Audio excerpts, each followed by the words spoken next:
Once upon a time, Blizzard Entertainment was a relatively small developer. Then Warcraft came and changed everything. Warcraft, Orcs Humans was a smash hit for the company, and it was quickly followed by 2 successful sequels. All 3 games and their expansions are considered classics of the genre, and the obvious move would be to make a 4th game. But more than 15 years after Warcraft 3, there's still no new RTS game in sight. Why? Here are all the reasons why Blizzard won't release Warcraft 4.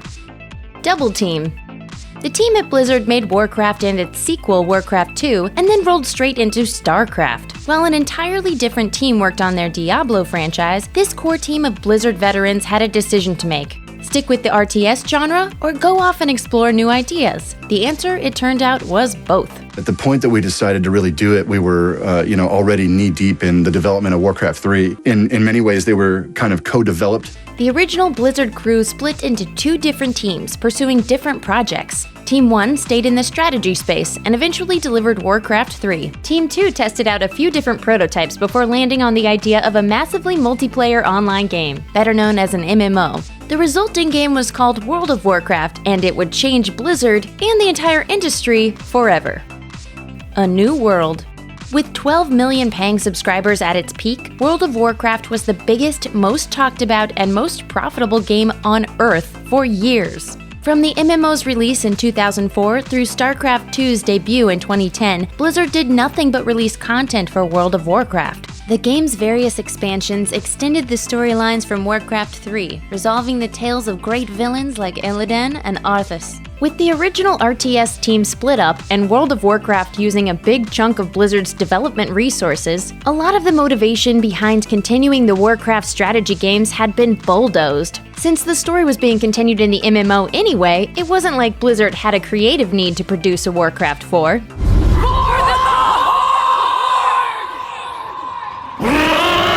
There's now an entire generation of hardcore Warcraft fans who weren't even alive the last time an RTS entry in the franchise came out. For millions of players around the world, Warcraft is an MMO about playing as a single character, not a strategy game about managing an army.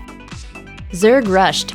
Meanwhile, the members of the original team, who had stuck with the RTS genre, were hard at work on a sequel to a different strategy franchise. StarCraft 2 took a dozen years to finally release, and it was followed up by 2 massive expansions. Now, keeping up with the esports arena is taking up even more of their time. In other words, Team 1 has stayed busy on StarCraft 2 since Warcraft 3 wrapped up and shows no signs of slowing down now. In late 2017, StarCraft 2 moved into free-to-play territory, and Blizzard has also continued to work on creative extensions of the game, like the Nova Covert Ops series of single-player, single-character missions. In other words, Team 1 has been nothing if not busy. Too busy for Warcraft 4, it seems. Goldmine collapse. Over the many years that Blizzard has spent making StarCraft 2, the industry around them has moved on from the RTS genre. Fewer and fewer games involve base building, resource collection, and unit micromanagement. There are a number of possible reasons why RTS games no longer hold the appeal that they used to. For one thing, strategy games take a long time to learn, let alone master. Our hero is fallen. Any game that requires you to spend hours just learning the basics will probably be abandoned in favor of titles that can be picked up faster. While Blizzard has the resources and the clout to ignore industry fads, even they have probably noticed the slow collapse of the RTS genre. Blizzard would want anything with the Warcraft name on it to shine, not be buried on arrival. MOBA domination. Blizzard opened up Warcraft 3 to the modding community, letting fans create brand new experiences out of the core game. While there have been a lot of these over the years, one particular mod called Defense of the Ancients stood out from the pack. A team-based brawler in which each player took control of a single hero, fought small monsters and the other team to level up, and tried to destroy their opponent's base. Today, this genre is called MOBA for a multiplayer online battle arena. Riot Games' League of Legends grew into the biggest game, not just in the new category, but in the entire industry. Valve Software's Dota 2 is also a behemoth game with the biggest prize pools in all of esports. Between these 2 games, the MOBA genre has taken over. Blizzard did try their hand at the style with Heroes of the Storm, but its presence pales in comparison to the 2 heavyweights. In this environment, the idea that an RTS can muscle in as a major player is a long shot at best, and Blizzard never wants to be anything other than a major player. Can't build there.